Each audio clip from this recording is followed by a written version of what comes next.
ಬೆಂಗಳೂರು ಸೇರಿದಂತೆ ರಾಜ್ಯದ ಹಲವೆಡೆ ಧಾರಾಕಾರ ಮಳೆ ಸುರಿದಿದ್ದು ಬಿಸಿಲು ಬೇಗೆ ಸ್ವಲ್ಪ ಆರಿದಂತಾಗಿದೆ. ಇಂದು ಸಹ ರಾಜ್ಯದ ಹಲವು ಜಿಲ್ಲೆಗಳಲ್ಲಿ ಮಳೆಯಾಗುವ ಸಾಧ್ಯತೆ ಇದೆ ಅಂತ ರಾಜ್ಯ ಹವಾಮಾನ ಇಲಾಖೆ ಮುನ್ಸೂಚನೆ ನೀಡಿದೆ. ಬೆಂಗಳೂರಲ್ಲಿ ಮೋಡ ಕವಿದ ವಾತಾವರಣ ಇದ್ದು ತುಮಕೂರು, ಚಿತ್ರದುರ್ಗ, ಮಂಡ್ಯ, ರಾಮನಗರ, ಮೈಸೂರು, ಕೋಲಾರ ಮತ್ತು ಹಾಸನ ಜಿಲ್ಲೆಗಳಲ್ಲಿ ಕೆಲವೆಡೆ ಭಾರೀ ಮಳೆಯಾಗುವ ಸಾಧ್ಯತೆ ಇದೆ.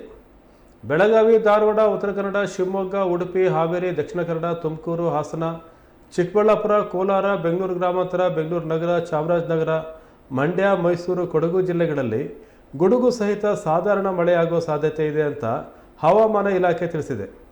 ಆದ್ದರಿಂದ ಈ 17 ಜಿಲ್ಲೆಗಳಿಗೆ ಯೆಲ್ಲೋ ಅಲರ್ಟ್ ಘೋಷಣೆ ಮಾಡಲಾಗಿದೆ. ಇನ್ನು ಉಡುಪಿ, ದಕ್ಷಿಣ ಕನ್ನಡ, ಉತ್ತರ ಕನ್ನಡ ಸೇರಿದಂತೆ ಉತ್ತರ ಒಳನಾಡಿನ ಬೆಳಗಾವಿ, ಧಾರವಾಡ, ಗದಗ, ಹಾವೇರಿ, ಕಲಬುರಗಿ, ಯಾದಗಿರಿ ಮತ್ತು ವಿಜಯಪುರ ಜಿಲ್ಲೆಗಳಲ್ಲಿ ಗುಡುಗು ಸಹಿತ ಮಳೆಯಾಗುವ ನಿರೀಕ್ಷೆ ಇದೆ.